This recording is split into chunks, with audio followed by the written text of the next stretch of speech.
and then I got involved with the Union Station redevelopment in St. Louis. So this is a 1896 railroad station that was built in preparation for the 1904 World's Fair. Keith Greminger, welcome to the show.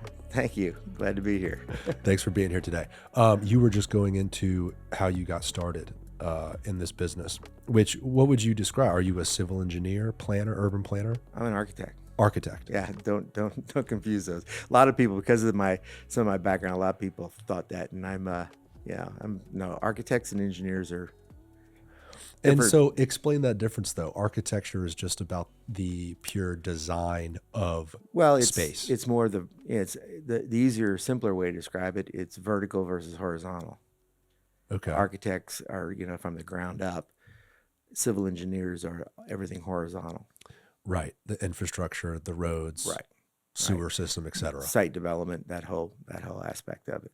So early on in your career, it sounds like your first job was working on the St. Louis Union Station. Well, yeah, I got involved with HOK, and we were doing several projects. I was a young designer right out of school back then, in St. Louis, which was a real treat because that was their headquarters. So I got to work directly with George Helmuth, Gio Bada, and George Cassabaum. Each one had their own. That's how they formed the firm.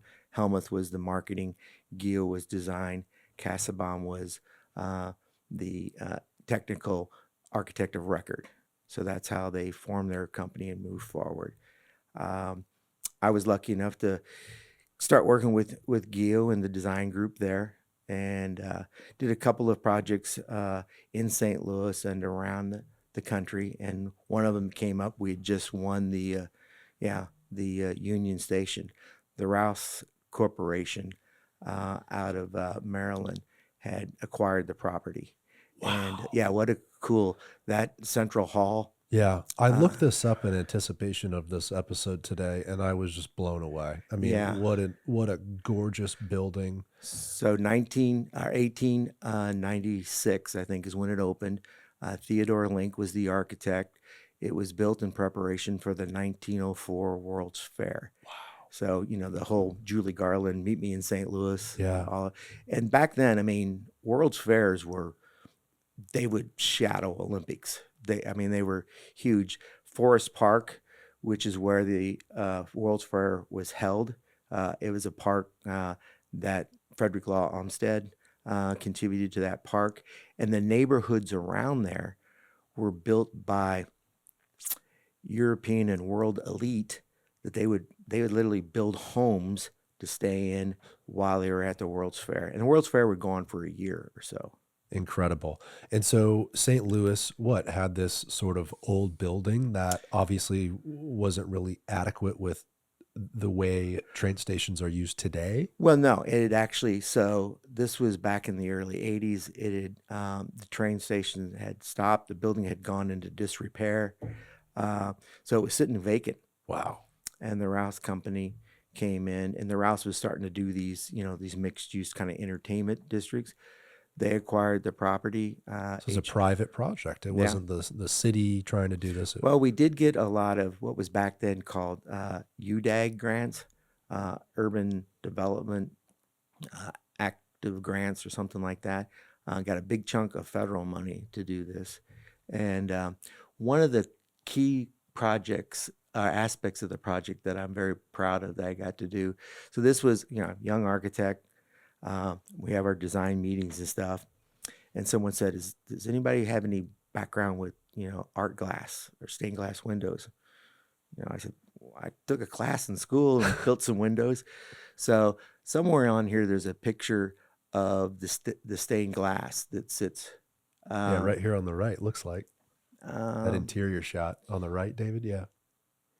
Well, no, but there's a one that at the entry. It's right above that area there. I think you scrolled down, I saw a more detailed picture of it. I'm going to get our laser pointer. Hold on. Anyway, so I have a feeling we'll use this a lot, so here it is. Yeah. Let's see. Scroll down a little bit more, David, if you don't mind. I saw something. No. So you're looking for the entranceway. Yeah. Uh, anyway, so we got into this, and what I had found out is this was an original Tiffany. It's called Lady St. Louis. It was it's the depiction of a woman sitting on a bench with San Francisco on the western side, New York on the eastern side, and Lady St. Louis was the Just name of it. type it in, David. You'll probably be able to find it. Google Images, Lady St. Louis. Wow, an original Tiffany. And Unbelievable. yeah, and really cool. I mean, there were portions of it were almost like 6 or 8 inches thick, 6 to 8 inches thick. Put in Union Station entry art glass might be a better way of, but it was that thick because Tiffany would use different colors of glass to there it is, Oh, wow. different levels of glass to create shadows and stuff like that. Amazing. And here it is. The only thing that was protecting it on the outside was a welded wire fabric. And this was a part of St. Louis before this redevelopment. It was a little rough, or bullet holes through it and things like that. Oh, geez. So here this is a priceless piece of art glass done by Tiffany. And so now, we hired a company out of Ohio, I think, that did all the restoration. It's got protective glass in front of it now, but yeah. Amazing.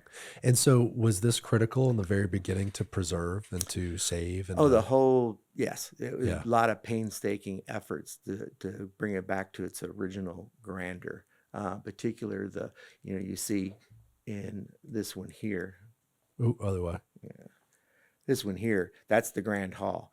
And so these little up here, a couple of those things were missing, and and they're light statues, and so there was an all points bulletin say, does anybody having? A couple people had them in their own collections that donated back. So Wow. yeah, so it's pretty much as it was in its original conception. So And how old were you when you were working on this? I was 20s? yeah, 26, Oh my 20. gosh. So So basically fresh out of school. yeah, one of my jobs. So the original, so the drawings, and this was just amazing. The original drawings were back in the 1800s were ink on linen. Oh my So gosh. we had to wear gloves when we handled the drawings and stuff like that. And beautiful. I mean, the artistic value, and this is, I'll get a little um, up, a little proud of our profession, the architects. I mean, they were beautiful drawings because the only thing that was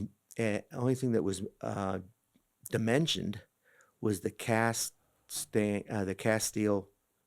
iron structure.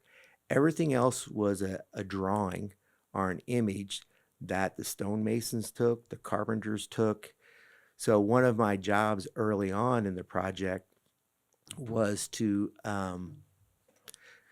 come into the office, do a few things, leave, put on a pair of overalls, grab a little 5-pound sledgehammer, and go through. And I put together the as-built drawings. So going through and busting through lath and plaster and seeing that the dimension between this window and this window is 18 inches. And from the outside, they all look the same, but you go to the next one and it might be 15 inches. It might be, because it was all hand built.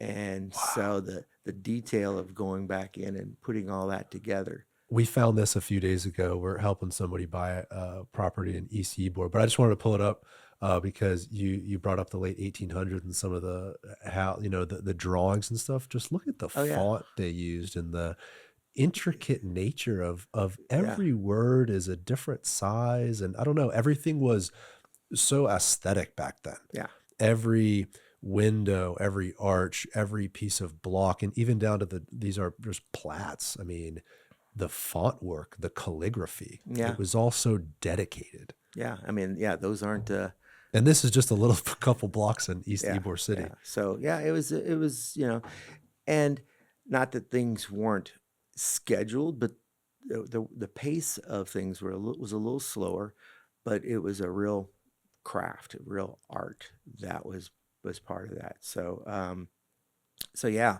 the going through those drawings was amazing. Of course, we had them digitally scanned, and this was very early, even in digital aesthetics for architecture. Right. So, um, but no, and so verifying again the actual layout. So one of my jobs in there, going through the head house and busting up and putting together as built, is I did all the room layouts that were in the building itself. The ground, the entry lobby off that grand lobby was again their hotel lobby, but there were major restaurants and some F&B outlets, and the paintings that were on the walls. Some of those were found behind false walls. Wow. It was pretty. And this fountain on the right hand side here, that's the Millie's fountain, another European fountain and sculptor that did that. So this is St. Louis's kind of heydays in the late 1800s, early 1900s. You look at that architecture and you just try to imagine what was it like to walk around that city in the late 1800s. It probably felt like Europe Oh or yeah, something. the horse and buggy was the mainstay. Yeah. Cars were kind of few and far between. This Uh, was really the main form of transportation, especially around the country, was trains. I mean, this would have been like the yeah, hub of transportation in the city right yeah, here. yeah, absolutely. Union Station. And Wow. then talking about the train station, there is about a 12-acre shed, train shed. So this is where all the trains came into, hence the head house. And there's a picture of it, of the renovation right here. That's what we did. That was one of the entries, but you can see the there you go, this one right here. So we built this this reflecting lake Whoa. underneath the train shed. And because of we preserved that shed, that roof structure, all the architecture, all the development underneath it got historic preservation credit. So this Yeah, this roof structure yeah, was original from the 1800s. yeah. That's on the civil engineering National Archives, National Records. So your first step in this project was to kind of go back and uncover, okay, how has this been modified over the years? Where are the real walls, the original walls? You had to literally, you said, get a sledgehammer and Yeah, uncover that? yeah. I mean, well, so again, we were trying to understand the facade and how it was, because all we had was a picture and then location of where the cast iron structures were. Those were dimensioned, but everything in between was just a picture. So we went back and put in a dimensional direction, a dimensional layout of what that is, so we could then do more accurate development moving forward. And so what is it today? Is it a train station today? No, it is a mixed-use hotel retail center. I think you showed a picture somewhere more recently. They put a Ferris wheel in the back of it Oh my as well, gosh. Wow. and so no, it was a great project. Well, it makes me think about Tampa Union Station. Oh yeah, They're doing a restoration now. I think the city has $3 million, if I might be mistaken, but something like that, a couple $1 million to, they're going to tint the building, they're going to redo some of the windows, they're going to build some resiliency into it, stuff like that.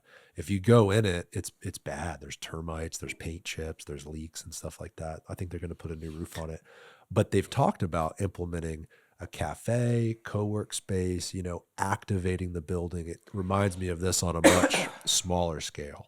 yeah, yeah. It's one of the last things we've done before Rouse Company took it over. The movie Escape from New York, when New York was being demolished, and yeah, there several of the scenes were filmed inside the deteriorated head house. Oh, really? Yeah, because it was in bad repair, and It almost looks like a university. It looks like some Ivy League university. the cool thing about it, so we scoured the entire building to try to understand what documents we had, what we didn't have. This little corner turret here, what an amazing roof structure. It's all these, large wooden beams that at the very kind of top third of it are all held together by a cast iron tension ring. That's how the structures, Whoa. yeah, oh yeah, very cool. The technology back in the late 1800s, the engineering technology was very And artistic. by the time you found it, basically 100 years later, almost 100 years Well, later, it was always there, but but it was still, yeah. it hadn't failed. Oh no, not at all. I mean, held Wow. up the roof. The roof. I mean, no, at all. It's these buildings were built to last hundreds of years. Incredible. And so Yeah. on the inside, what is it now? You said like food and beverage concepts, almost like a food Well, hall type thing. well, you can see in this picture here on the right. So that's the shed back behind it. There's a we added the additional, and so it's a, I think it still is. It was a Grand Hyatt. So there were about a minimum of, or there was a few, maybe 50 to 60 rooms actually in the head house back over in this area here. Um, and then the majority of the rooms were out underneath the shed. So we designed the layout of the rooms and such so that would coordinate with the columns coming down from the shed so we could protect that. So there's about another, I should have looked this up, but another couple hundred rooms underneath the train shed and that lake, and then the retail kind of wrapped around it, going through what's called the midway. So the trains would come up to the shed.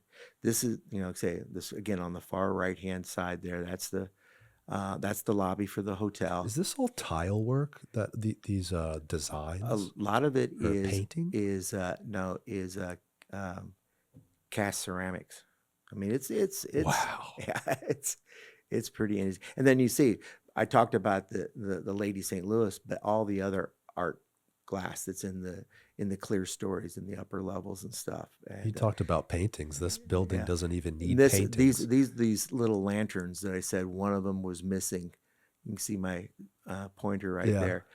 That somebody fessed up and said we have one of them in our collection. Yeah, Here you go. we'll give it back. Whether it was So purchased. I would imagine, you're in your late 20s, you're working on this project, you're hooked at this point. Oh What a yeah. cool thing to work on so early in your Well, career. so it's funny you mentioned that, and I've always had a pretty outgoing personality, so I was pretty much brand new to HOK working there, and I had heard through the grapevine that we HOK just won the renovation of the St. Louis Union Station, so I you know went immediately to my boss and said I'd like to be involved in that. He said okay. So when it happened and I got called into the team meeting, all my buddies were, how'd you get on that project? I go, I asked. Literally, literally asked and they said yes. Wow. Yeah, yeah. So So you're totally hooked. I'm sure you're loving what you're doing. And then where did you go from there? You've had it. We should tell people sort of you've been in this business for 40 years. You sent me sort of your resume and the story of what you've done. It's amazing. You've been involved in so many cool yeah, projects knock and on wood. Yeah. yeah, absolutely. Locally too. We'll get into all that. Where do you go from here as a young guy? Are you like, okay, I am gung ho to Well, work on this the next one? this took a few years. I went and worked with a company out of Boulder, Colorado called Communication Arts. Back then, placemaking wasn't a thing or a noun. But I remember on the title sheet of the project, Communication Arts, their description was ambiance creators. I like that. Yeah, yeah, Ambiance creators. We need yeah. to bring that term back. So I went out to Boulder and worked with them on a few things. You'll notice underneath the train shed, um, the railings and stuff. The railings, the pickets in the railings are oversized railroad spikes. They got a head on the top and a point on the bottom. Yeah, we did that kind of detailing was really fun to get involved in. Wow. So okay, so now I got my feet wet in large mixed use development, and there was a group of us back in this is the mid '80s or so. Um, and I know firms still do it. There was a design competition for a mixed use project in Jakarta, Indonesia, and a bunch of us, did some sweat equity on the weekends and nights and stuff, and put together a package, and we won it. Wow. So I remember it was very vivid. So the design studio in HOK was, it was all cubes back then, but there was about, 30 of us in this area. And the design director kind of came out of his office and he goes, "Hey, Greminger." I poke my head up, and he goes, "You have a passport?" I go, "Yes, I do." He goes, "Good," and went back into his office. I'm like, oh. So then got called down. They were going to use that as an impetus to start HOK's first international office in Hong Kong. The project was in Jakarta, but we opened an office in Hong Kong. And they were sending you to start it up. I moved over there for 3+ years. Wow. Had you ever traveled to a place like Hong Kong before? Not that far. I'd been to Europe, but Vivian, my wife, I remember I was dating her at the time, and I said, "Hey, come by my house after work. I got some news to tell you." And I'd been with HOK for a while. She'd come to the Christmas parties and knew they were kind of a big deal architecture firm. And I said, I had a meeting today. They want to move me to another office. And she gets all excited. She goes, "San Francisco?" Not quite. I go, "No, a little further west than that." And I told her Hong Kong, and she was like, "Oh my gosh, how are we going to work this out?" Which we did, but wow. Yeah. Wow. So you guys moved to Hong Kong. Yeah. And you start this project in the Philippines, you said? No, Jakarta. Jakarta. Indonesia. Yeah. Southeast Asia. Yeah, it was, yeah. So get over there, we get our feet settled. We had to make a kind of a final presentation to the client. I was over there for like 6 weeks or so, flew back, packed up all my stuff, put it in storage, and then moved back over there. And so great international team. A lot of Brits. Hong Kong back then was still a English settlement. It went back to Asia, went back to China in 1999. Okay. So our mechanical engineers were from Australia. Our structural engineers were European. Over Arab, great engineering firm. So I got exposed to all these other. Our client, Hyatt International, was headquartered in Singapore, so we'd have a lot of meetings there. I mean, it was just this crazy diverse mix, this international perspective. Wow. Yeah. And so what was the project? A hotel project? It was a 550 room Grand Hyatt hotel sitting on a podium of about 200,000 or 300,000 square feet of retail, and a parking garage below that. That's how we really won the competition, because we buried 3 levels of parking, and it wasn't like we were burying it in solid granite where it's pretty common. It had a pretty high water table, which from the design, it was a smaller 3 or 4 story podium with the tower sitting above it. A lot of the other competition submittals had like 3 or 4 levels of parking and then a couple of levels. So it was just a much bigger base, and they liked our smaller base. But to deliver that below grade parking with such a high water table, and this is where Over Arab was such an amazing engineer. The bottom ramps of the parking garage were backfilled with water, and the structure itself sat on tension piles. So the forces pushing it out of the ground were resisted by a tension pile. The tile goes down and it doesn't allow it to come back up. Buoyancy? I mean, so the parking garage had positive buoyancy. Correct. Was like literally floating. Except for the quadrant where the tower sat, because there was enough weight and mass to keep it down. Fascinating. Oh, it blew me away that we could even do that. So applying that here to Florida, is that possible to do? It's expensive. Sure. It's possible. Possible, but expensive. Yeah. And the other thing that was pretty interesting is I think Jakarta is the largest population of Muslims in the world. And so we had to have prayer rooms in the parking garages for all the drivers that would, come and park and could meet their religious obligations. So it was very learned a lot, learned a whole, and they drove on the other side. It's, it's British, drove on the other side of the Yeah. road. What's your learning curve the first few weeks with your wife driving around? Well, Vivian didn't come over till later. Ah, I was over there for about a year or so. wow. So we went through I asked her to marry me, and then we began to plan how we were going to do this. And Wow. this is before the internet. No FaceTime. No, yeah, exactly. Sunday evening phone calls for about a half hour, 45 minutes would cost me 30, 40, $50. Um, but so, yeah, we eventually worked that out. She was very patient with me because she was finishing up her nursing degree, was graduating in May. We thought, okay, I'd come back in May, June wedding, you know, but then I'd start talking to my team. We were right in the middle of a delivery process or something like that. So I'd call her on the next Sunday and say, hey, May or June's not going to work out. Can we push it to, July or August? And then that would, come up, and, you know, that didn't work out. So I said, look, we're actually delivering the entire project at the end of August to go out to contractors. That is the best time, August, early September, for me to come back for us to get married.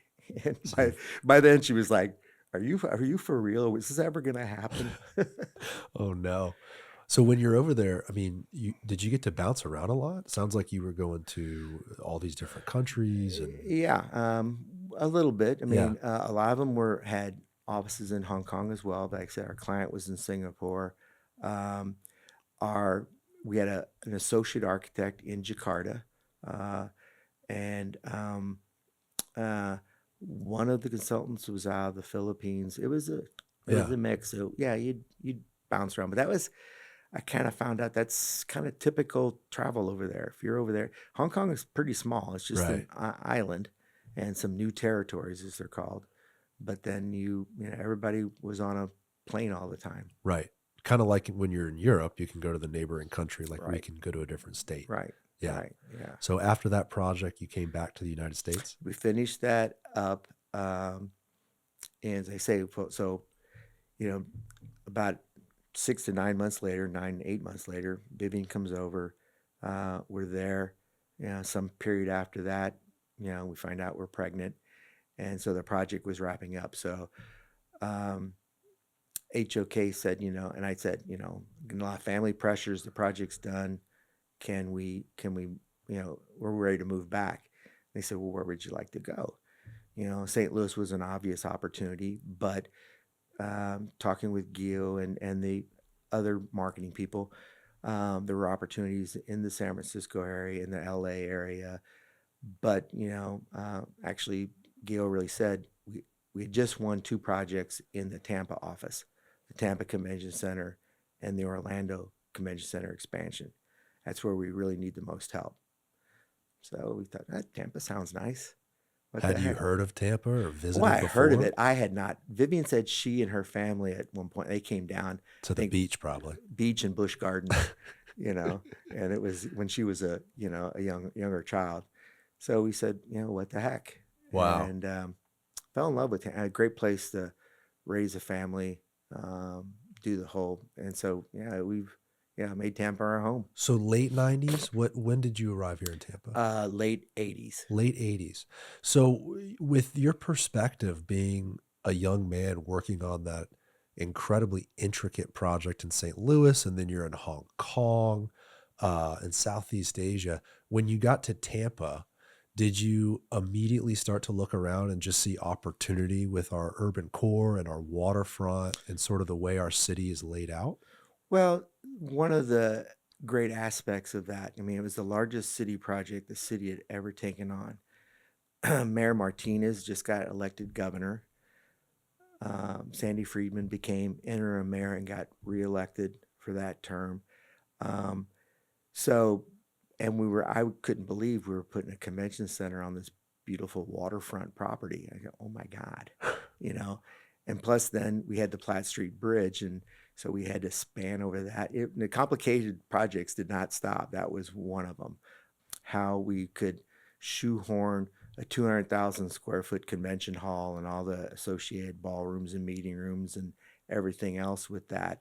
One of the things that I was studying is, you know, how do we get 20 tractor trailer trucks stored Yeah. and back and tractor trailers need to drive onto the the hall floor. They need to be able to come in and unload from there instead of unloading at the dock and then carrying it in. They usually, so the truck dock is elevated as you, but we kept trying to look at how the circulation would work.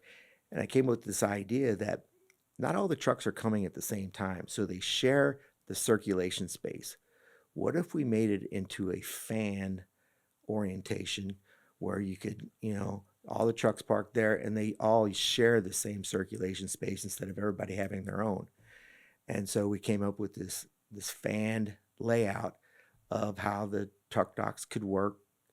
And back then we didn't have auto turn or technology to test that.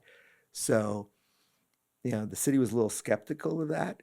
So we went out to the fairgrounds where they have that the trucking company. So you see, this is the truck dock here. Ah, Yeah, and that pie shaped space. So they all come up this little ramp here. They circulate in the middle, and then they can all find their own berth. So we went out to the fairgrounds where that trucking truck training is, and the city's surveying department laid out this layout and had the trucks test it, and they could all get into it. They said, "Okay, we'll accept it." is that a program you mentioned earlier? Auto turn. Auto turn is now a digital imagery where you can literally plug in the vehicle type, what its turning radiuses are. You can check everything It's a out. program, a computer Yes. program. Yeah. Wow. Yeah. Interesting. So Yeah. let's go back for a second. You said you couldn't believe that they were putting it in this particular location. So what was it before it was a convention center? Was this just like warehouses on the Well, waterfront from the industrial age? yeah. So this goes way back. There was an auto dealership on there, a Cadillac dealership. Um, yeah. If you can, I don't know if you have access Yeah. to. What year does this go back to, So this David? would be the 1985? yeah, Holy shit. 85 would be before the convention, but so yeah, if you could take a look at that. So yeah, it was so the city had to acquire, I think that was the last piece of property they had to acquire was the Cadillac dealership. And then they had the whole assemblage. The wharf wasn't there. Um, so all that had to be redone. It was literally the first segment of the Riverwalk Right. out in front of the convention center. So what year is this, David? This is 95. 95. So pre-arena, pre-Harbor Island. Oh yeah. But you You do can see the have arenas arenas being built under, in this under image. construction. Wow. So yeah, I couldn't believe we had this waterfront opportunity here. So one of the things our design team did is try to understand, development in Florida. So we spent a lot of time out at Florida Southern, uh, Frank Lloyd Wright's campus in Lakeland, Yep. and really studied on how he worked with the sunlight and I know a lot of people have said that they thought that the convention center was modeled after a steamboat ship, and it's not. It was from those clear stories, all those four squares there. Those are all clear stories. It's one of the things we picked up from Wright's design. There is the use of natural light from above coming down. So that's how those came about. It's not to replicate a Well, steamship. the use of a convention center, like there's not much more of an like an institutional ugly building because how big is it? It's hundreds of thousands of It's a square feet. 200,000 square It's foot all hall. got to be interior. It's all got to be large and open. And So it's like, how do you integrate that natural the, light? the industry has changed quite a bit since then. So 200,000 square feet back in the mid 80s was about 80% of the market, the convention market. And so we wanted to create some monumentality on our Riverwalk, those large columns there. So those boxes that are the clear story, that's the pre-function area. So that's where everybody comes in and they register and they mingle and then they break out to their various meeting rooms or convention halls. So that was the big public space called the pre-function area. And then so yeah, so obviously 2 stories. You can see it on the right hand side there, but all these were meeting rooms that had visual access to the waterfront, and that whole upper level. Now that I say you've been around for a while when your projects are getting renovated. So the latest addition, our renovation, filled that upper level in with additional meeting rooms. Which is really a cool renovation, David. If you just go to Google image, I'm sure you can pull up a photo of the Tampa Convention Center as it sits today, but you've got that big glass waterfront. Yeah. Is it I haven't been up there, I don't think. Is it just a big room? Well, it's multiple rooms. I'm pretty sure there's quite a few movable walls. So it's meeting spaces. Yeah. Additional meeting spaces. And on the ground there, so that was the first river walk sort of access point there, was all that walking space along the river there. Yeah. The thing about it is that was still leasable space to whoever may be using the convention center. And so the Riverwalk was really that lower level down by the docks. Yeah, and this was all pre-ADA. I mean, right. Ramps and such. So, wow. So this picture here shows the expansion of the infill. And it still feels pretty good underneath there. I forget. I think it added like another 20,000 square feet of meeting space. I'm not sure.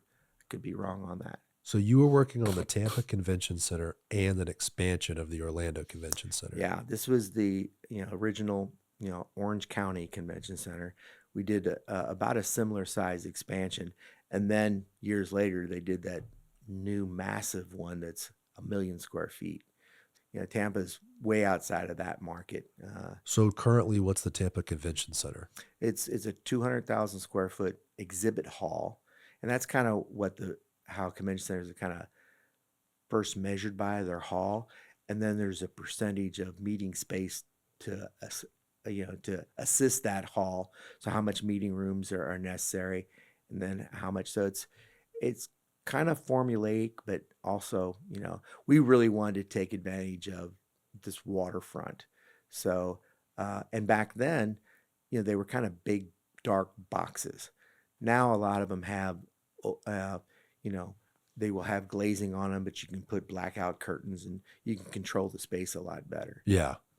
And back then, I'm thinking like 80s, late 80s, early 90s. That's before the Marriott Waterside. Oh, yeah. That was before the Embassy, before the JW. Like, what hotels were in the area? There are none. And that was the whole thing. And we had planned, the city's struggling right now how to expand the convention center. We planned for an expansion right where the Embassy Suites sit, all the way over to where Benchmark Arena now sits. So, David, pull up the map real quick. Let's talk about, because this is relevant today, right? I think there's a huge conversation. Yeah. How do you expand? I know you can't go vertical, correct? You can't add. It's tough because I said you have to be able to bring a tractor trailer. The weight load on a exhibit hall floor is pretty immense. Plus, there's about a 3-foot depth beyond structure, but utilities. So there'll be utility boxes. We put ours on a 30 by 30 grid, so you can open up those utility boxes where you get telephone. You get telephone was necessary back then, but gas, air, electrical, all those kinds of things. So the exhibitors had a place to plug into and not run cables. So the Embassy Suites is right here.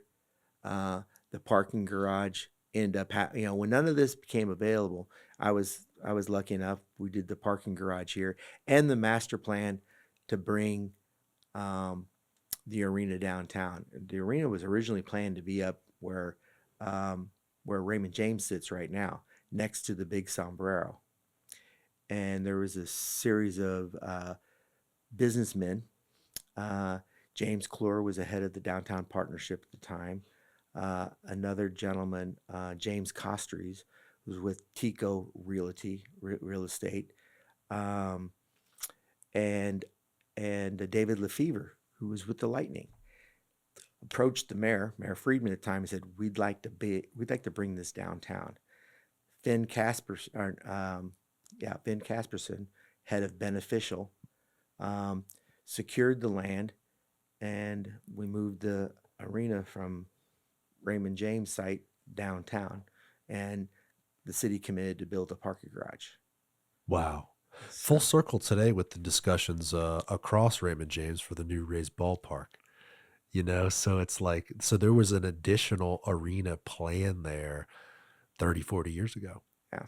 Wow. And what an asset today to have Benchmark downtown. I Oh, mean, the no doubt. experience of being in the city when you get in and out of that game definitely adds to the night, right? David Lefevre and the Lightning ownership had bigger visions, Yeah.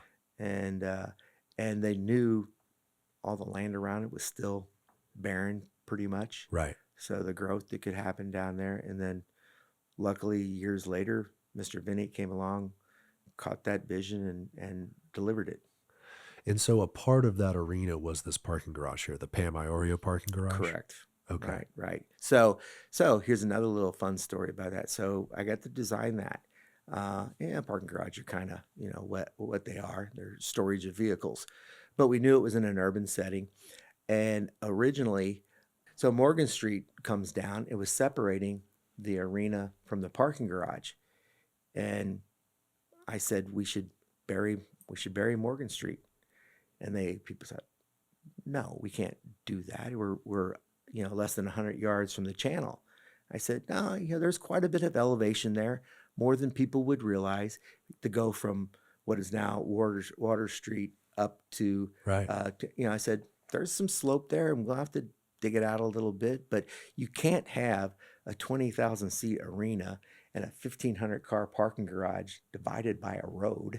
Right. So I said, let's create a plaza there. And they agreed. And then so I shaped the exterior wall on the plaza. That curve mimics the curve of the building. And for the city's public art program, I had recommended, well, let's do laser art on that. And they were a little hesitant. Well, you won't be able to see it. I go, no, the lasers are pretty intense. You can see it during the day. And I said, the opportunity that we could have is, imagine this: the Lightning are in their Stanley Cup playoffs. The stadium or the arena is sold out. And I experienced this when I was in St. Louis with the Cardinals and their World Series runs. I go, but the community wants to gather. So let this plaza be that gathering spot, and we could broadcast the closed circuit television on that wall. Thunder Alley.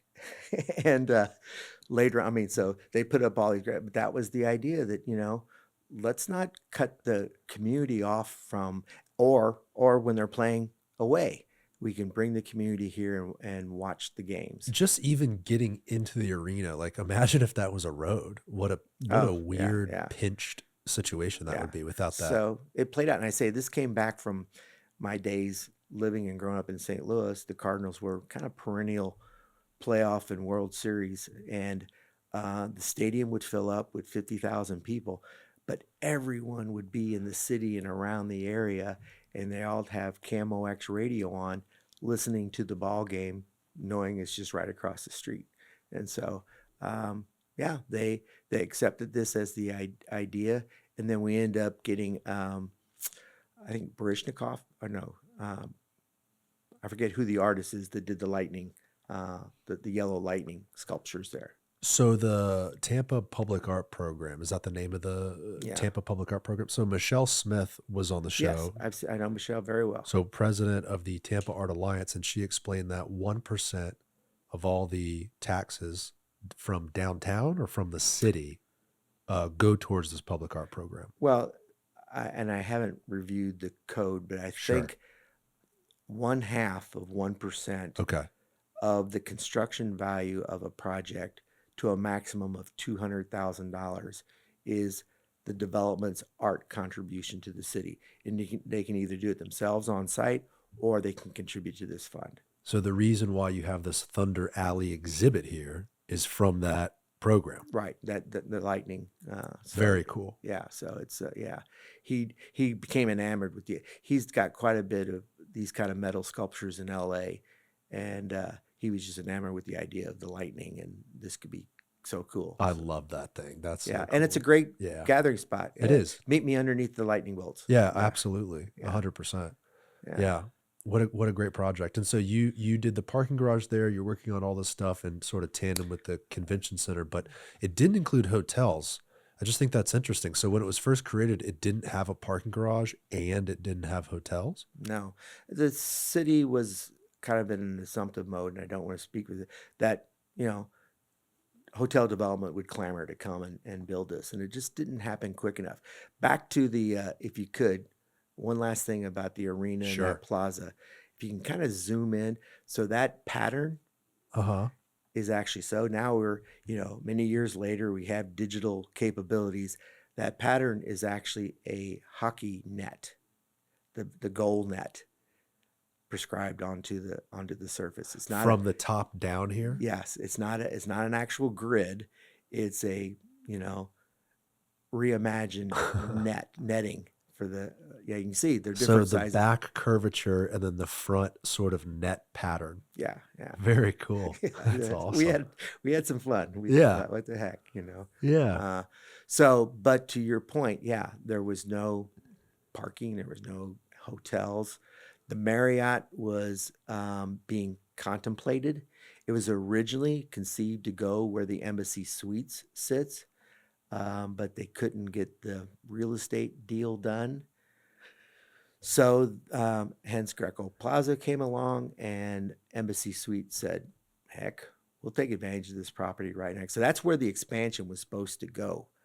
So now the convention center expansion is limited to largely that block and those and the ramps hugging the Selman Expressway. Today, I think it's pretty clear that the city uses the convention space all the time. We host these awesome events, probably need more room. Yeah. And so the only available space you're saying is that parcel on the south side Well, of the Selman? there has been multiple studies done over the years, and I've been privileged to be involved in most of them. Coming out into the turning basin would be, I think, an ill move. That's not smart. Trying to step over the Selman would be a disjunction haul and very expensive to go up and over. Vertically, I said you can't go up because of the weight requirements and the span. You want to convention center wants to be as column free as possible. So really, that edge I believe is the only opportunity, but it presents another cool opportunity that if you use that property along the Selman all the way over to Morgan Street and then step down onto Thunder Alley. So that plaza is now Wow. part of a plaza for the convention center. And the marketing, and I have to check with Santiago on this, but the cool thing that we could have now is you could use Benchmark Arena as a convening space for 20,000 patrons. And then right off the plaza is the convention center for the breakout spaces. The only time we'd ever used the convention center and the arena was when the Republican National Convention came here. Right. The arena hosted all the major speakers. The convention center was a breakout space. So the arena could be thought of almost like an auxiliary convention space. Absolutely. Wow. Yeah.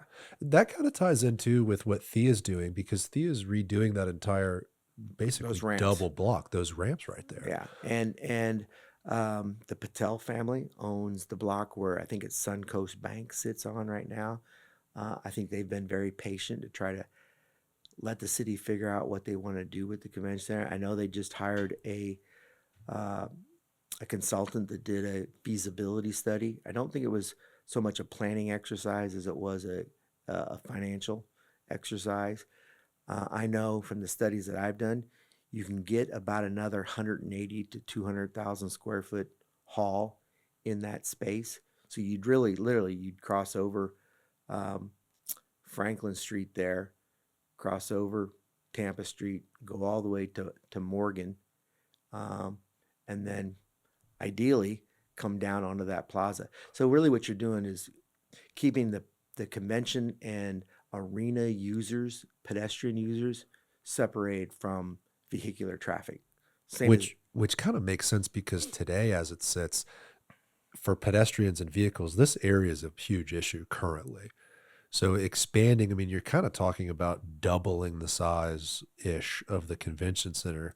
If all that's spilled out onto the street, that'll be a kind of a traffic issue, really. not only that, and then that I think it's Block D directly across from Benchmark now on Morgan and Channel Center is where SPP is planning their entertainment uh, development.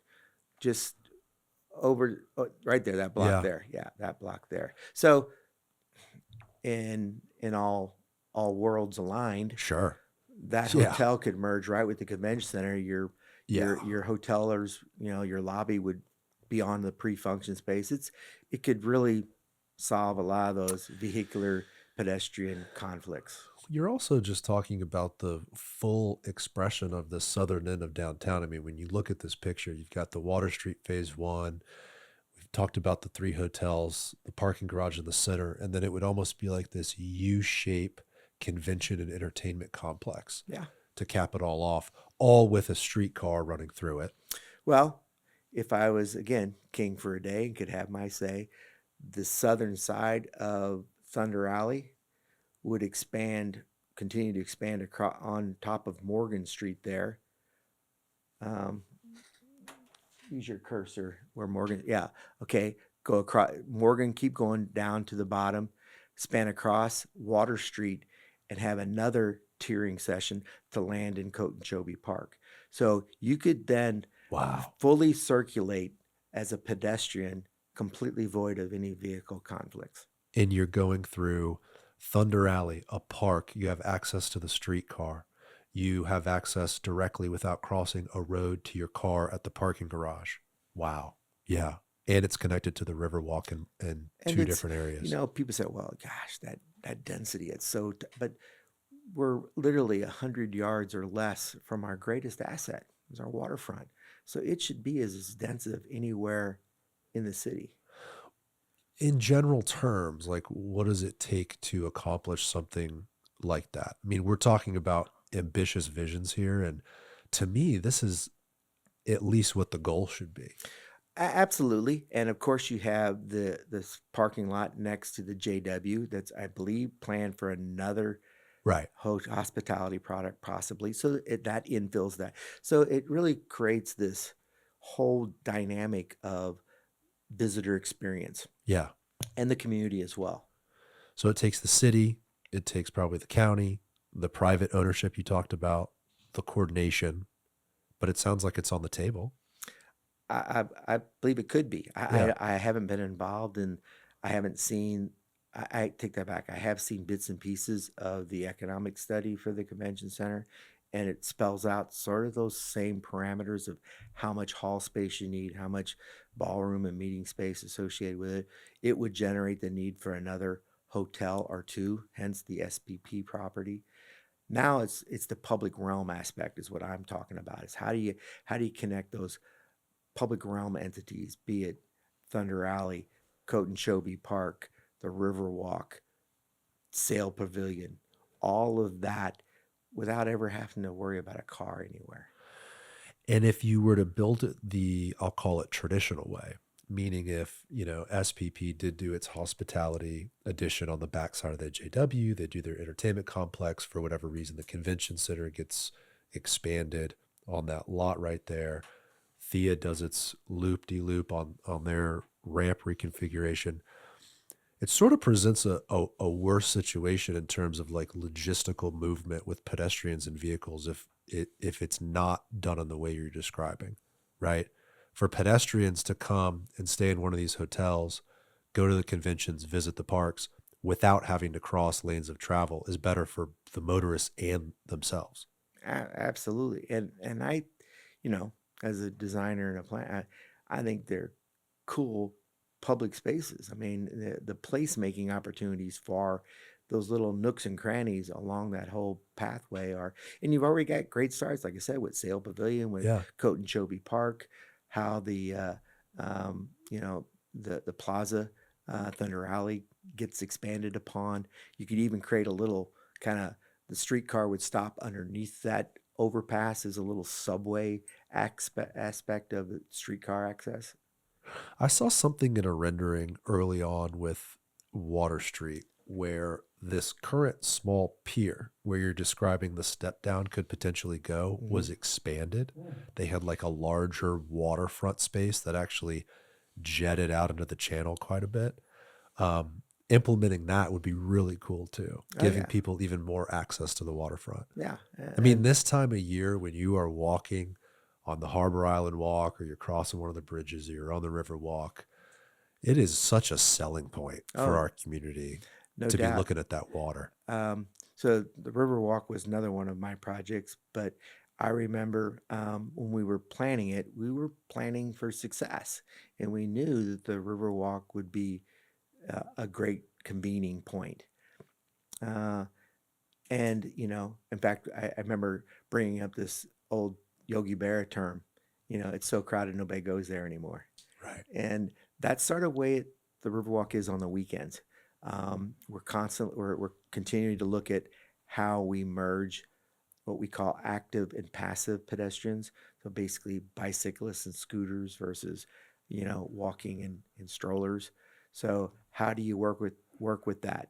And a big portion of the patrons, I think, do just what you described. They walk the road at some point in time, whether it's under the shade structures or just along the edge.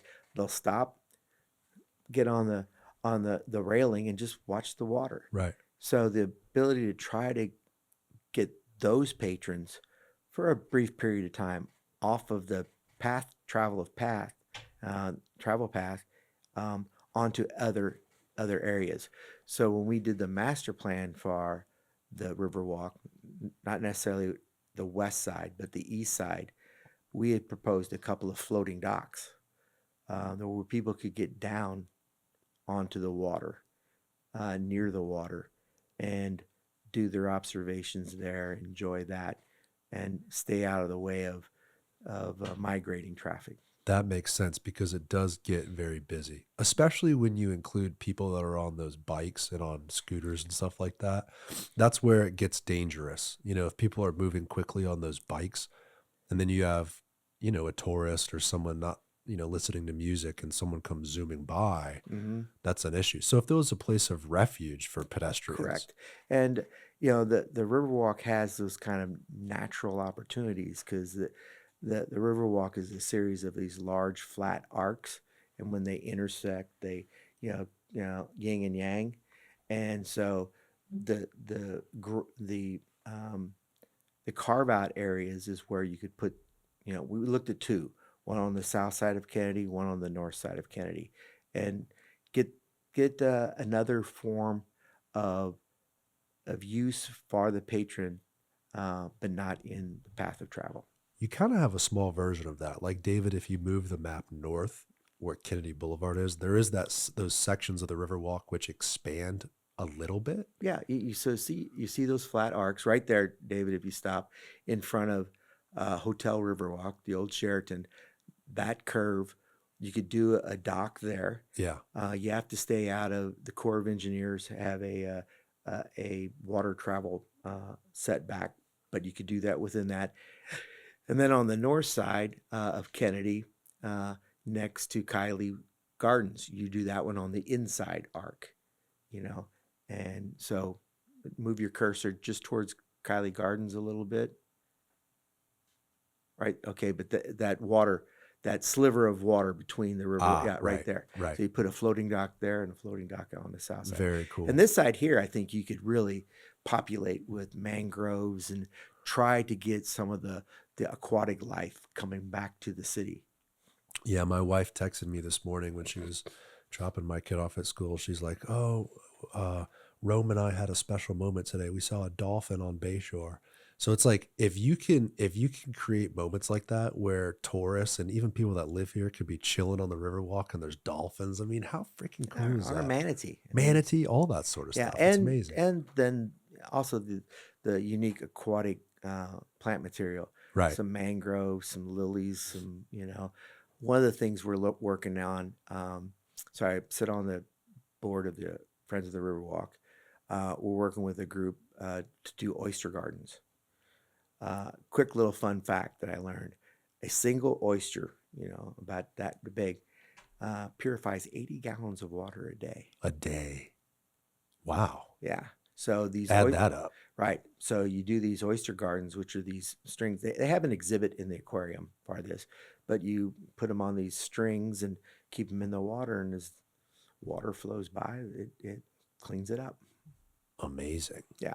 And So so you guys are talking about doing those in the Hillsborough River? somewhere, yes, yeah. We haven't defined a spot just yet, but Can uh, can oysters live in fresh or well, I it's guess brackish water. brackish? Yeah. Yeah, I guess by the time you get further up, it gets more fresh, right? Right. Right. Wow. Keith, what Hence, else? hence the dolphins would come up this way. You could get an alligator or two, but maybe not. It's a little too salty for them. But it's yeah. I think our aquatic life, both plant and animal, is something we should celebrate. It's an asset. Yes, I think it's an asset. I mean, it's obviously an environmental asset. It's important to have flourishing flora and fauna, but also like economically, people want to come to Florida, move to oh Florida, yeah, visit Florida, and see that kind of stuff. And if they absolutely. can see it in our city, I mean, if our urban core was a destination for aquatic life, and people would come and buy lunch and spend money in downtown and see some dolphins and some manatees Oh and yeah, stuff, like now we're talking. absolutely.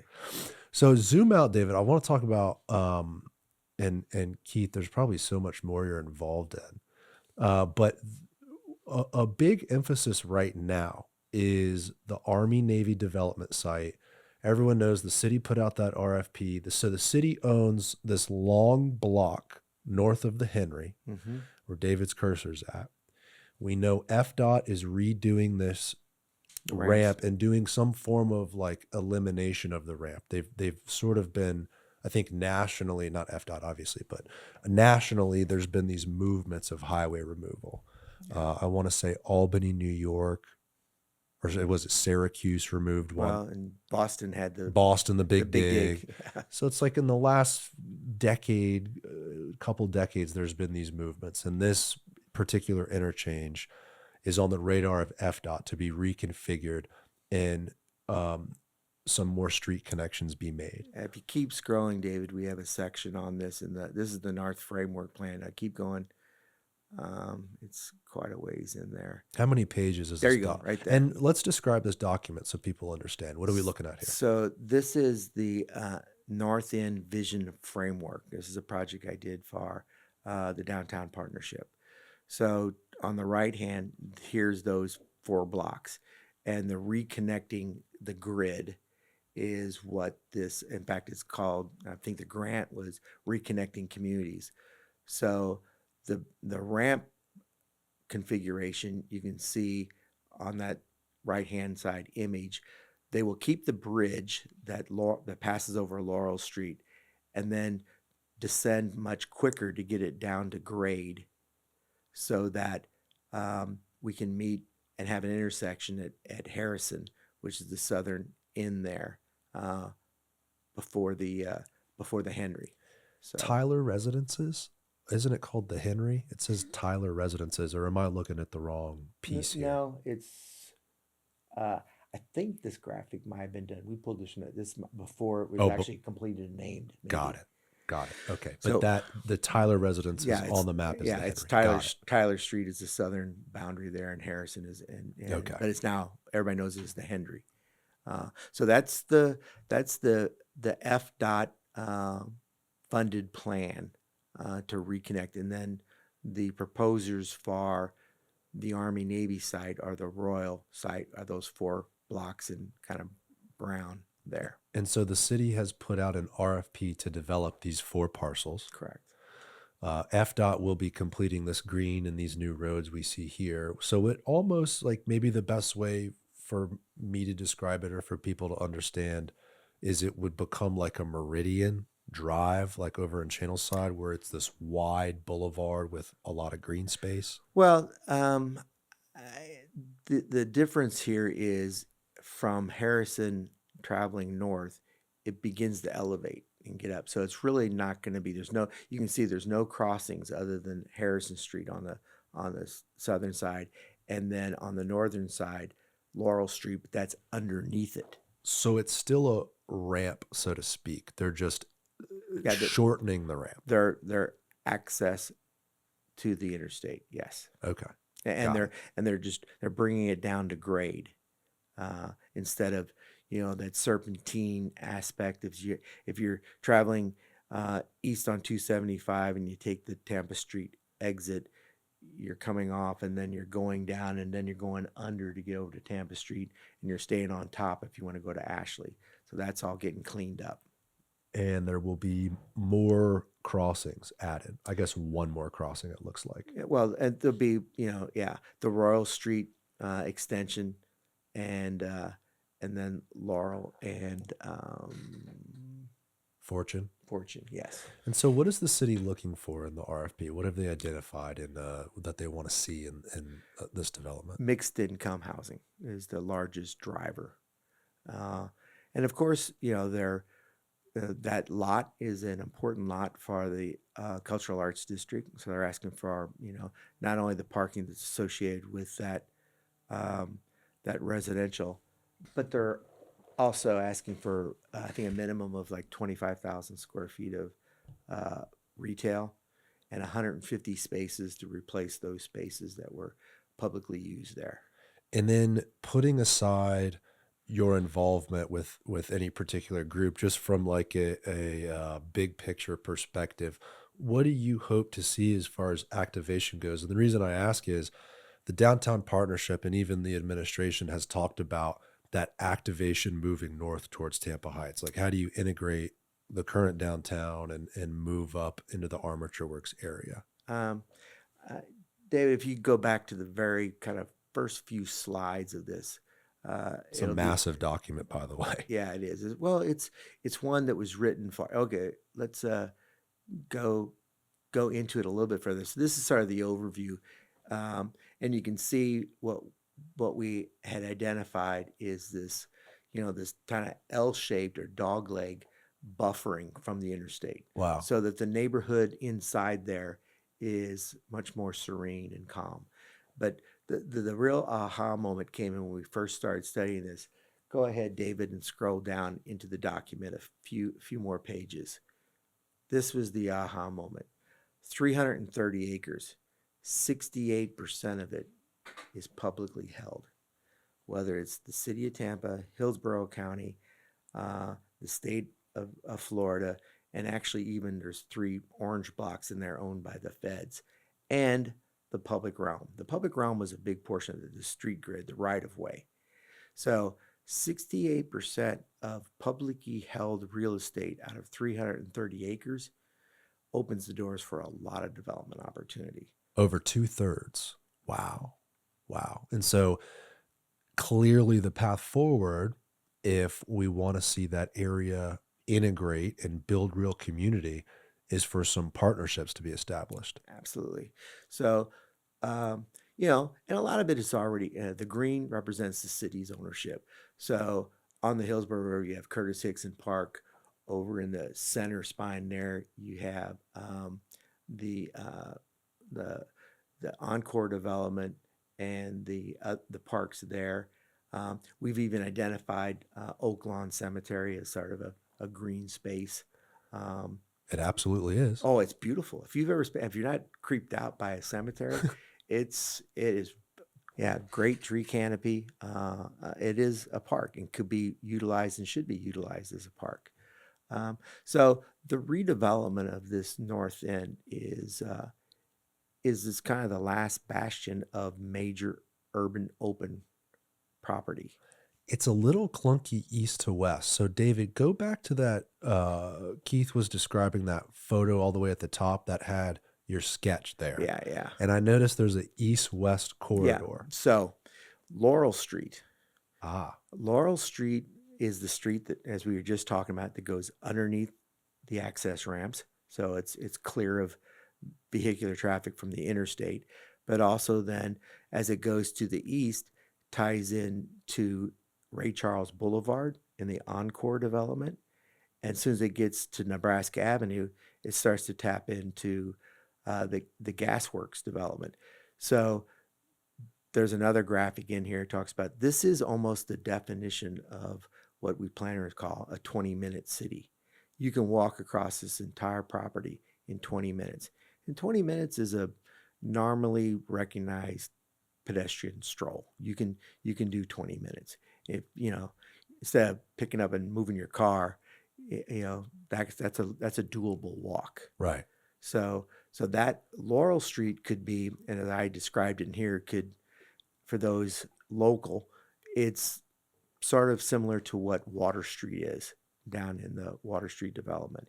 It's a very activated retail corridor with plantings and cafes, and but yet it's still a usable street. So one thing St. Pete has over us is Central Avenue. They've got that main corridor, all these local coffee shops and bars. It's just this really, really cool space that we don't really have in Tampa, and we should have. Mm-hmm. Franklin Street originally was kind of like our main street. That's where everyone did their holiday shopping and stuff like that. So what you're describing here kind of is that. So does Laurel Street become like a central avenue for Tampa? I think it can very Yeah. much so, and like I said, it's got the complete access to the Riverwalk and over into the historic district at Ybor. I mean, it's actually kind of incredible because is Laurel Street's the main street through Encore, right? Well, it That you know what I'm talking about. it lines up with Ray Charles Boulevard. Yes, Ray Charles Boulevard, yes, right? yeah. Is the name of the street, It but once it it lines up. once it crosses the whole Jefferson Orange configuration, it ties into Ray Charles Boulevard. And is Woodlawn Cemetery on Laurel Street on the north side? On the south side. On the south side. Yep. Okay. Yeah. It's All the way across the river too. Connects to the University of Tampa, mhm. right? Goes over to, would that be Julian B. Lane on the west side of Correct. the river? Yep.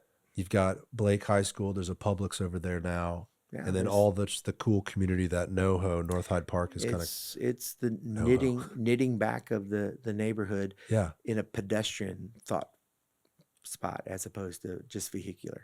And the entire connection is there except for Laurel Street crossing Perry Harvey Park. Correct. But there are sidewalks there that could be, again, just So it doesn't need to be vehicular. no. Oh no. You don't want it. I mean, this is that green spine that we're showing here is really more pedestrian and micro mobility oriented as opposed to vehicular. And when you say buffer against the highway here, because the highway's not going away, Nope. right? So it's like, how do you integrate development and have a people-focused street that is not sort of disrespected by this massive highway that's probably never going away, right? It's noisy. It's all the things that highways come with through an urban area. So the reason why you're backing up that development in an L shape is to insulate the urban core as a whole, but mostly this kind of new area that could be developed. Correct. I mean, it really is a visual and audio buffer from the interstate. So, depending on how the development would take place, we know now that the Army Navy site will be dedicated mostly to residential. What that east-west right up against the interstate would become is a market driven, but we would imagine there could be some more office space there, possibly a hospitality piece. The cool thing about that edge, even though it's acting as a buffer, looking to the left on this diagram or to the west, the highway creates that visual corridor all the way to the water. So depending on how tall you get, I mean, that's a great view corridor all the way to the west.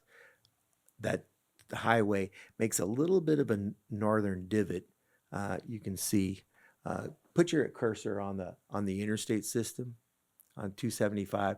Go a little bit further to the left, a little bit further to the left, but you can see that as it crosses the river, it kind of. But just to further to the left, 275 is pretty much a straight shot all the way to West Shore, and you can see to the water. And so you're saying if you were looking at one of these conceptual buildings, you would get a beautiful view? Yeah, Yeah.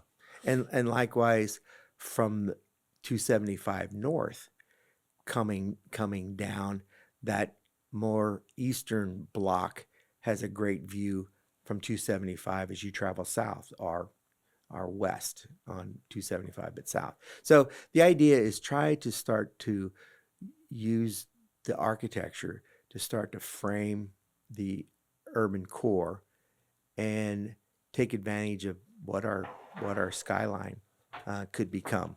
So again, the point being is that coming down this way, that site has a tremendous long view of what that could be. And then these properties, depending on how they stack up, has a great view to the west.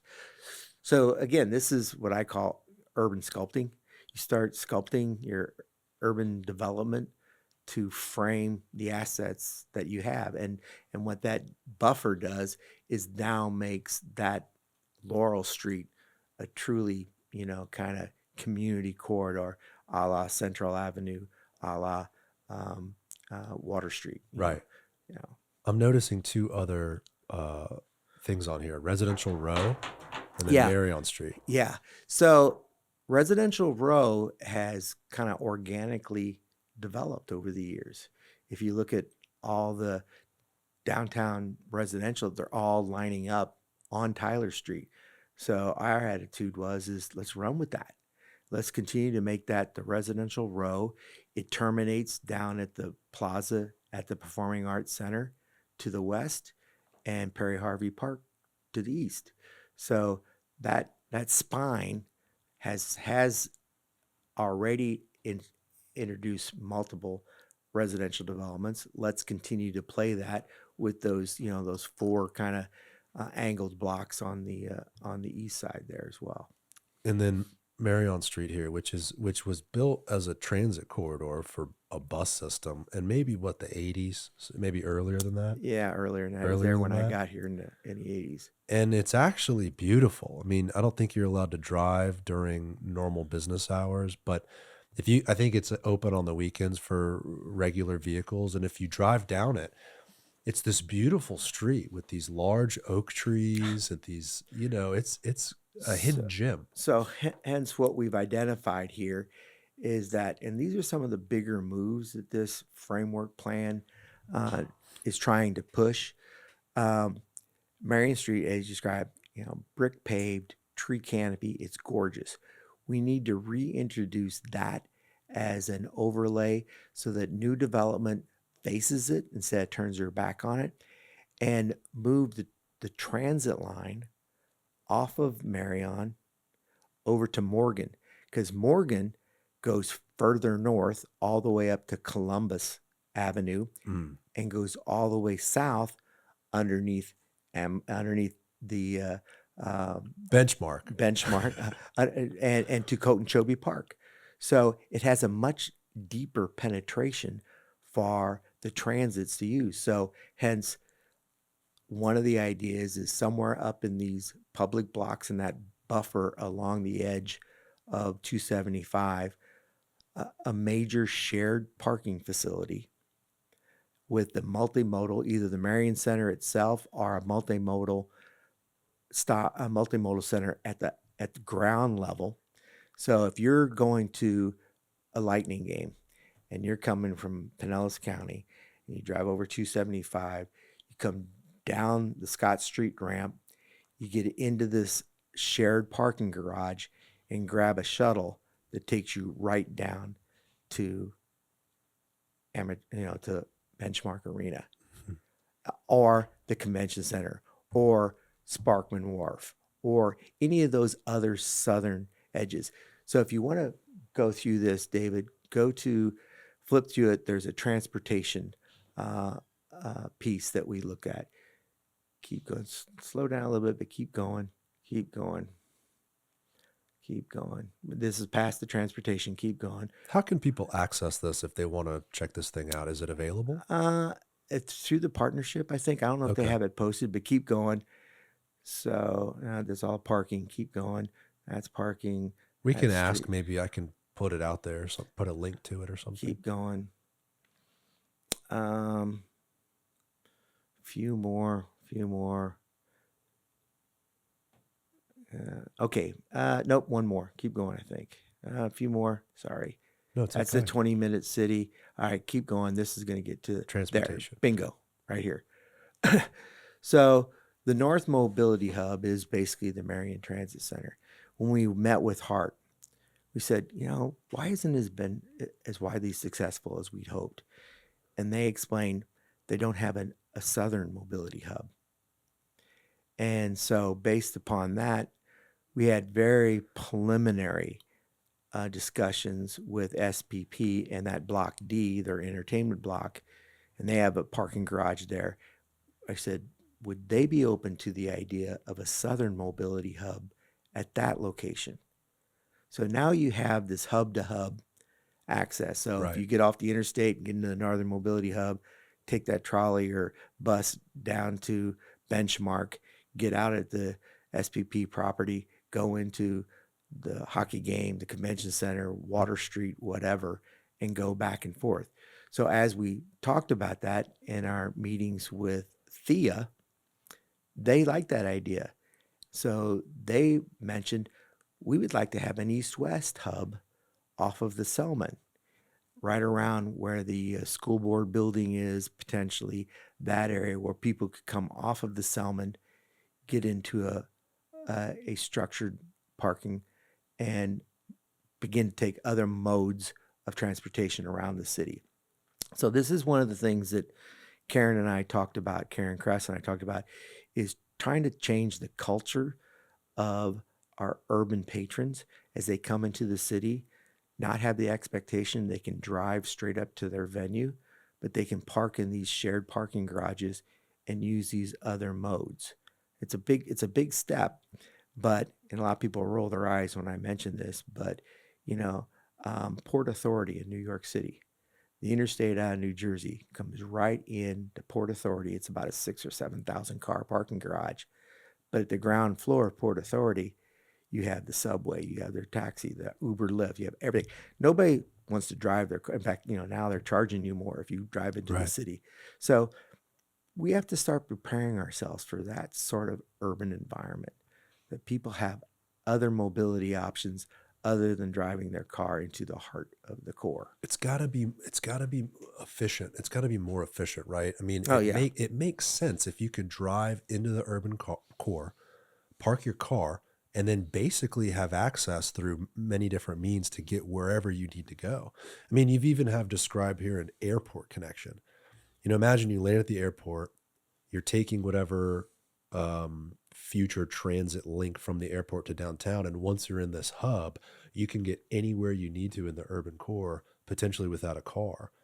So maybe in the future, gone are the days of landing at the airport, renting a car, drive into the hotel, paying what, $30 a night, Yeah. right, to keep your car. And not only that, but I mentioned the kind of the ingress process. Ingress, I've done enough traffic demand management and trip generation understanding for large venues. Everybody kind of comes at staggered times. Everybody leaves at the same time. Right. So the convenience of that reliability is on the exiting. You come out of Benchmark Arena, you go to the mobility hub, take that shuttle up to the parking garage right next to the interstate, in the garage, out on the interstate. Without navigating the entire street grid to get to the interstate. Exactly. So there could be more efficiency actually built into a plan like this. I absolutely agree. I think so. Yeah. But there's many pieces to this puzzle. And Hart's open to it. One of the things that I just found out that Enterprise is starting to develop a commuter system. Interesting. I met a gentleman the other day at the Downtown Partnership Transportation Committee. They have it's called Commute Enterprise. So they're trying to work with employers and patrons of the city on how to collect and drop off.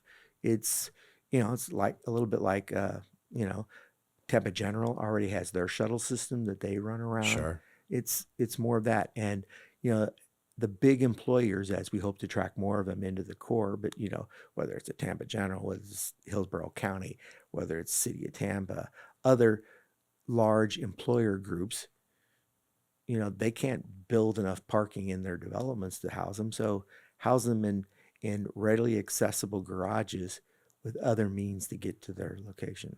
There's an Enterprise rent-a-car right across from Tampa Union Mm-hmm. Station too. Yeah. So maybe one day that could be integrated with whatever service they're Yeah. thinking about implementing. Well, and as we ultimately find out where Brightline's going to land, but that sort of aspect as well. The opportunity that we see with that is the streetcar. The streetcar is the green right now, and the planned expansion is the green with the black dashes in it. It's to go up Florida, turn at Palm, and come back down Tampa. Um, but we believe if you went up Florida, turned east or to the right on Palm, you get over to the the tracks again in Ybor, and now you have a loop, Right. which you can just add more cars as demands needed. It's a little more regular scheduled.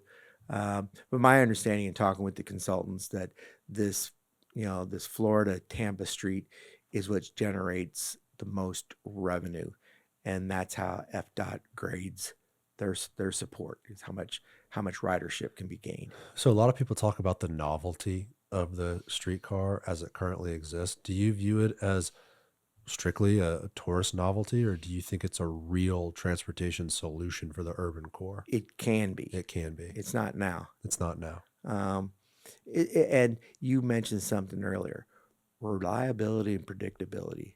You can't go to a depot and you should be able to pull up on your phone or the next train is coming in 6 minutes. Yeah. It's got to show up in 6 minutes. I mean, you have to have that reliability, because otherwise, if you're a resident in Ybor and you're working downtown, you got to know that, okay, I can catch the 7:48 train and I'll be downtown by 8:03. I don't. 100%. Yeah. I mean, I think they do have some sort of an app. Yeah, Yeah. but it's got to be consistent, and it's got to kind of at least equal, if not better, your other modes. You've got to upgrade the cars themselves too. I mean, Oh yeah, no doubt. I don't think I don't think it will be as used as much as it potentially would be if it continues to stay sort of rickety with the uncomfortable wood seats, with the windows down. I know. Not in an adequate position to quickly move through traffic. You need that modern system that they proposed a few years ago, where you've got that modern car that's quick, it's smooth, it's I think that is the plan with this extension. Yeah. Is to modernize it. Someone will still want to. I mean, it's almost like the streetcars in San Francisco. You want to ride that one for a Yeah. tourist thing, but if you're trying to get from Ybor to downtown for work, you want that modern one. I think you could have both though. You could keep Oh, some of the absolutely. older cars around And Ybor City. and again, that's where I believe. And again, I'm no transportation here, especially with rail transit, but that loop system allows for that. I mean, you just add more cars to it. Add more cars to it. You don't have to worry about the. I think the existing line has one or two crossover areas, but if you're all going in the same direction, that could not be quite as demanding. Yeah.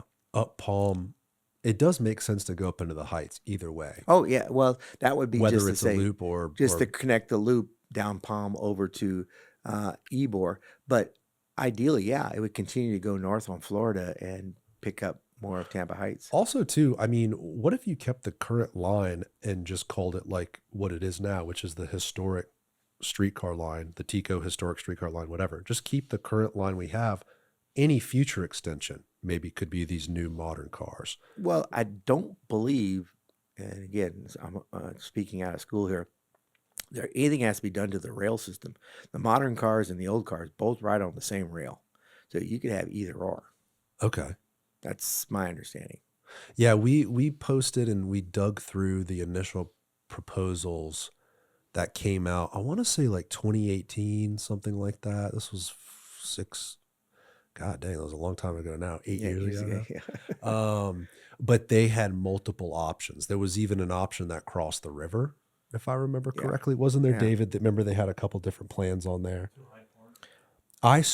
From everyone I talked to, including myself, I think the streetcar actually is the most viable transit solution within the downtown urban Yeah. core Ybor City area. I actually believe if there was a streetcar that went to Hyde Park, up into Tampa Heights, over and caught up with the kids at University of Tampa, further into East Ybor and connected with Daryl Shaw's new TGH, center they're doing, I believe people would use it. I really do. Yeah.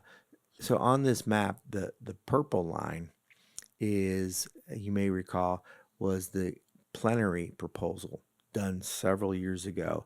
Plenary was a non-solicited bid by a group to go from TIA into downtown. At that point in time, they were looking to go on Cypress, but I understand they have kind of upgraded it to go down the 275 corridor, since Brightline is not going to go past downtown, that they could use that corridor from the Charlie's Steakhouse Sure. site Right. right into downtown, and then connect the connector out of TIA to Charlie's Steakhouse. So then you'd have that loop. Could you Google that, David? Maybe there's a proposal we can pull up. Um, And then you've got Michael Stevens, the new airport CEO. I mean, every time he speaks, he drives that point. Like, look, we got to connect the airport to the urban core. We got to connect the airport to downtown. Constantly saying that. when so I'll go back to my roots here a little bit. When St. Louis was introducing its transit system, that was the connection from the airport to downtown. Luckily, it went through St. Louis University, went and brings people in. And I had found once that system was put in place, there was a lot of pushback against it. Oh, we don't need all this, and now every community says, well, when are we going to get our line? Right. When's our line going to come? And I think we'll have the same issue here. Well, you brought up culture. And I think that's really important because we aren't necessarily used to having a system outside of a vehicle to get Well, around the city. But hence, our demographics are changing dramatically, especially in this past 5 years. So we're getting people, out of the Northeast that are used to having multiple transit options. We welcome into Tampa and say, here's the keys to your car. Right. Good luck. And a lot of people ride the streetcar. I mean, their ridership is very strong. It's free now, which helps. But Sure, but but people still. are getting used to it, and once they get adapted to it, and how it works, and the timing and everything, they'll use it more often. Out of all these transportation projects, which one do you think? Because we're looking at a lot. I mean, you've Yeah. got the Bright Line on here. There's quite a bit. What do you think the most critical one is to really move that needle and get people to think differently about moving through the urban core? Movement, your final statement there, movement through the urban core, without a doubt, would be the streetcar. But I think, again, as we begin to understand Brightline and its location, and how then, what is that last mile, first mile to the Brightline station is going to be critical. So one can actually push the other. So I, right now, I know the Hart is looking at other options. I wish them success. I hope that would be more usable, especially as we get people who have a little bit of a different attitude about riding the bus than we do here. Yeah. But the streetcar is probably, to answer your question, mobility within the urban core, the streetcar probably holds the greatest opportunities. I think heart absolutely can be successful, but why does it? I mean, those smaller shuttles you talked about, that seems like a good way to implement an alternative form of taking public transit that might not come with the connotation people in this area have about riding the bus. Right. I mean, it could be a heart bus, but it's a smaller shuttle and it could have these north mobility, south mobility hubs. Then you get people parking, you get people using the arena and other places downtown using some sort of shuttle system. Yeah. I think it just boils down to convenience. Yeah, If it's more convenient, people will use it. 100%. Yeah. And that's the challenge. And then the Brightline station described here on the map is at the end of Nuccio Parkway in Ybor City. Um, do you know why it can't go directly to Tampa Union Station? I think it is possible. Some of the comments I have heard is it's too expensive to stay elevated to come all the way down there. And the crossing of the cross streets creates a lot of disruption as well. So those are a couple of the issues that I have heard. But again, I don't know the details of the plan. Um, I do know I went to a ULI conference a couple of years ago over in Miami, and the Brightline people came and spoke. It was pretty funny. They were just now expanding. They were just expanding up into West Palm, and the couple of stations they were putting there. Uh, Orlando had not opened yet, and the real estate gentleman that was talking to us, they called the Orlando line the break-even line, and the Orlando to Tampa is the profit line. Huh. That they think once they can get all of that aligned, that will be the moneymaker for them.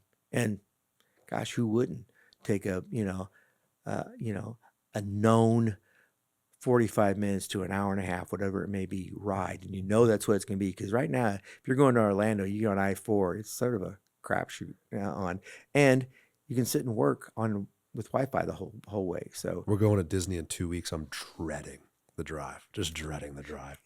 But imagine if you could put your family on a Brightline and you're there in, I don't know, what have they proposed? 30 minutes, 45 minutes? yeah, I think that to the parks, yeah. And yeah, That'd be awesome. and it's timed. I mean, it's legit. You don't have to worry about an accident or You know, it's also, you kind of mentioned like working on a train. It's also just the stress, like just being in the car and being on I-4, and I got the kids and the wife, and you got traffic, and it doesn't, you don't really start your trip off on the right foot. Well, when like you, they say, is it a trip or a vacation? yeah, With the family, it's a trip. I might need a vacation from the trip by the Yes. time I get back. Yes, exactly. So Um, Keith, I appreciate you being here today. Is there anything else you wanted to run through? I mean, we could sit here for hours, but yeah. Well, so one of the things I'm involved in is the Friends of the Riverwalk, and we are pushing, and I've gotten some support so far. Um, we want to create an underpass at Cass Street. Right now, if you're familiar with the Riverwalk, when you get, if you're from the south, from traveling from the south, Curtis Hickson Park, you get to the Museum of Art. You have to climb up that little Right. grade, cross the CSX line, and then you get to this two intersections there, and then you gotta go across and then down again. There you go, right there, and then down again to get to the Riverwalk.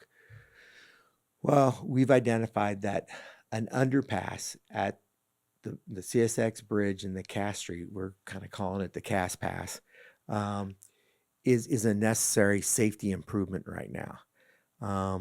We have been watching the Tampa traffic police incident reports, and those are growing at that location. There's 2 million people a year walk the Riverwalk. 2 million people 2 a year million walk the people. Riverwalk? Yes, they are. Yes. Wow. And we just believe that those incidents are going to continue to grow. So what we hired through the partnership, or through the Friends of the Riverwalk, Moffitt Nichols to do a conceptual plan, schedule, and budget. Right now, as you well know, the Straz is under $125 million expansion. The Museum of Art is about to embark on a $110 million Expansion. So those two city assets with their philanthropic partners are investing $250 million of infrastructure, new city assets here. We believe this underpass is the right thing to do. Sounds critical. And and we have an opportunity now, if we can get things started, um, to match up and marry up with their schedules. They are both scheduled to be done around the end of 2028. Our conceptual schedule shows that we can meet that. Our biggest challenge is getting into the Corps of Engineers. The permitting process is quite lengthy. So I met with Harry Cohen. He generously and graciously stepped up and gave us $200,000. Um, and then I met with Mayor Castor. She also agreed to match that. Excuse me. So what we need to do is survey, bathymetrics, which is the water version of survey. Um, we need to do geotech to understand the bottom, and we need to do an environmental assessment. So that's what we're asking the city to deliver through their on-call contracts. And we've identified the consultants we think that we as the Friends of the Riverwalk will use the money from that Mr. Cohen has provided for us to hire Moffett Nichols. So the team then could develop a package to submit to the Corps of Engineers on behalf of the city of Tampa. And then that 16-month process can start. So then we have the job of raising the additional soft costs to finish the drawings, the construction drawings. And then right now we have a budgeted about a $15 million underpass. The thing that kind of complicates that is, as you can imagine, the pilings for the CSX bridge and the pilings for the Cass Street Bridge don't align. Right. So you got to wiggle your way through that a little bit. The unique thing about this is this underpass will go below the water level. I was going to ask you, it seems like Yeah. it's low under the bridge there. Yeah, So the CSX bridge has a very deep girder. So to get the clearance underneath that far, largely bicycle traffic, you're sitting on a bike, we have to go about 2.5 feet into the water, which we showed several examples all over Scandinavia. This is not, rocket science. This isn't a new thing. They do it.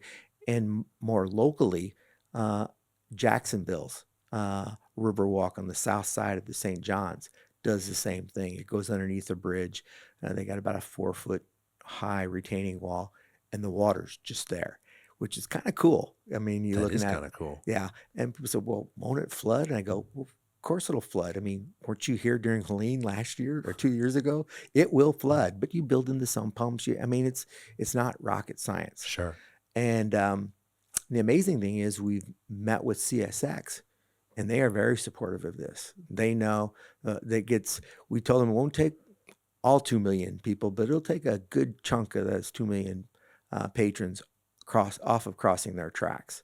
So they're looking into it, what their needs and demands may be with their real estate group, and we hope to be on our way this summer with getting that permit into the Corps. That'll make things a heck of a lot easier. Well, so here's the carrot I believe that we have right now. We were trying to match up with the museum and the Straz completion dates, but as you well know, just recently announced, we're bringing the college football championships back to Tampa in January of 29. So all these are aligning. And in 2017, when we hosted the college football championship, Riverwalk was like the main thread for all the parties, the alumni, the colleges. It was the place to be. And we believe we can. Our goal is to try to complete that all in that time frame. Wow. Amazing. And critical too for the Riverwalk, because everyone knows how much of a pain in the butt it is to cross all that. I've done quite a bit of just visual observation. And whether you're coming from the north or coming to the south, you get to there, you got 2 stoplights you got to look at. You don't know which way to go, what you're doing.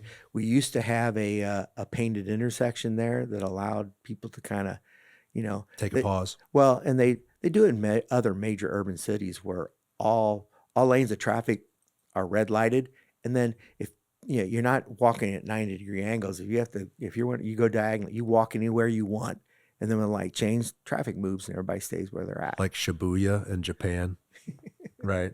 David just was in Japan, but So that's going to be a push for the next few years to try to get this to happen. I believe and I hope. Public funding is getting less and less available. We'll take what we can, but I believe there's an opportunity to Tampa's philanthropic community could step up and help make this happen, especially with that 2019 college football championships. I mean, look at the coverage we got just for the stadium series. I mean, right. now we're going to bring the college football championship again. You can't buy that kind of advertising to let the rest of the country know what a cool city Tampa is. There's an interesting thing too about that railroad crossing at Cass Street, because it's sort of an iconic feature, especially for people that have lived in Tampa a long time, that the bridge that turns up, it always stays up. It seems like it's never down, but there's a cool opportunity to integrate that. I don't know. It's the ironwork. Oh yeah, we've talked to a gentleman who is working with. We obviously it has the opportunity to be lit like Yeah, the other bridges, right. and you hit the nail on the head. That iron metal sculpture kind of you could light it so differently than you can the other bridges. Again, it's just and we're right in the middle of the cultural arts district. It Yeah. needs to be part of that, and that's why I'm saying this underpass can't be just a tube or it wouldn't go completely covered, but it can't just be a trough going through there. It has to be something a little bit more than the other underpasses are at the other bridges. Especially because it's in between the Straz and the Museum of Art. I mean, to me, this is a art installation sort of thing in and of Singing itself. my song. Yeah, Right? like light this thing up, maybe even strip some of the old paint and light it up and make it a piece. Like as you're walking on the Riverwalk in this section through the River Arts District, your mind is filled with the arts. Like you're looking at the museum, you're looking at the Straz, and then boom, you kind of walk sort of under the water a few feet and you see the ironwork. I mean, that could really be a cool Yeah. experience The there. only, and this is where again, everybody kind of warned me that dealing with CSX is so difficult. We have found them to be very open-minded. We talked them through the concept. Their only requirement is, and it's a smart one. It's basically open railroad ties. They want to cover over their portion, so any kind of debris, anything that should fall through, Very smart. Yeah. and that it's removable because they have to inspect and look at that bridge on a regular basis. So that's just a detail. Perfectly reasonable. Yeah. Yeah, I heard some of the issues with these train tracks through cities is there's an incredible amount of liability that comes with it. Sounds like you're actually reducing largely. I mean, Yes. a lot less liability. Yeah, if you don't have the they Riverwalk. were, I wouldn't say enthusiastic, but they were very open to the idea. Sure, sure. Well, that's really exciting. Hopefully you can get that done. How can people follow along or support it? I'm assuming there's a Friends of the Riverwalk website. Yeah, and again, we're still at the very early stages. Sure. Other than the fact that I say we've reached out to an engineering firm to help us with, the concept, the schedule, and the budget. We will continue to work on that. We're hoping to take these dollars that Mayor Castor and Harry Cohen have offered us to get that documentation done and get our submittal into the Corps of Engineers. So Then we have, still groundwork. And this is what I learned. So the Kennedy segment of the Riverwalk that I did for the city, Mayor Iorio, prioritized that and had the soft costs, had all the engineering, all the construction documents done as they were making applications. And so that was we generally call a shovel-ready project. And then when she got the funding, boom, straight into construction. So that's the goal here. That's the goal here if we can't raise the money philanthropically. Got it. Beautiful. Keith, thanks Yeah. for talking to me today. This was really fun. No, we covered a lot, but I know we still have a So many more things we could talk So many about. more things, and you got to come back and Yeah. give some updates on everything we talked about today. And you're a really big picture guy. I think some of the visions you've expressed, especially with this, what is it called? The North End Vision Framework. This was a project. Your client was the Downtown partnership. downtown partnership. Um, But we're, like I say, we've obviously presented to the mayor, her senior staff. They're embracing it. Uh, to give a little, we're talking with the mobility division right now. Our first effort with them is looking at the um, Jefferson, Orange, Pierce streets on the east side of the development, west of uh, the Encore project, because that's a kind of serpentine aspect as well. South of the Burger King there. It's a Correct. little Those awkward moving through. exactly. Yeah. So we looked at if we can clean that up and get it back into a normal grid configuration. It actually affords us probably 2 city blocks for development. Creating blocks, just like was done with AER, air, right? South Yes, of the yeah, Strass. a little bit further north, David, and okay, see Perry Harvey Park there, the big, Yeah. yeah. See how those streets kind of Right. wiggle in and out. If we can now zoom out just a little bit, so it gets all the way down to Cass Street. Okay, we can clean all those up, and particularly these ones here on the southern end. So you wiggle to the east and you wiggle back to the west. So we can straighten all that up. And these 2 blocks here in particular on the southern end are new development opportunities. All of what you're describing is really just the shift of priority. First it was the people, right? And then cars were invented, and then it was the car. And now there's this real culture shift back to people again, and having a urban environment that prioritizes people Well, over vehicles. we have a unique opportunity here. Kind of being a planning nerd, design nerd. Tampa was planned on what was called old military grids. 1 acre blocks, Hmm. which is a very walkable block orientation. Um, Savannah, Georgia, and Portland, Oregon are the same. And you think of those 2 cities, and those are very walkable communities. Right. Yeah. So we just need to embrace that. Now, we have a little bit of a different condition here. It's hot and rainy. So our public infrastructure needs to reflect that response. Tree canopies, some sort of shade structures are stuff, but it's cheaper than building roads. Yeah, and most people, myself included, and probably everyone in this room, uses a vehicle, and so Yeah. just recognizing, every things need to be integrated with all of that in mind. Working most of my professional career downtown, um, I've always had a bicycle in my office. Really, So if I have a meeting, you're living it. well, it's more convenient Yeah, going into the garage, getting into my car, pulling it out, going wherever my destination is. If it's in the urban core, parking again, going down, get to the office. I'm already at my destination by the time I do any of it. It's just so much easier. those parking garages downtown doing the loop de loop. It takes you like 5, 8, 10 minutes sometimes to get in and out of this thing. Yeah, It's and crazy. by then I've parked my bike, grabbed my coffee, and sitting in the lobby of wherever You're I'm going. chilling. You're like, what's taking you so long, dude?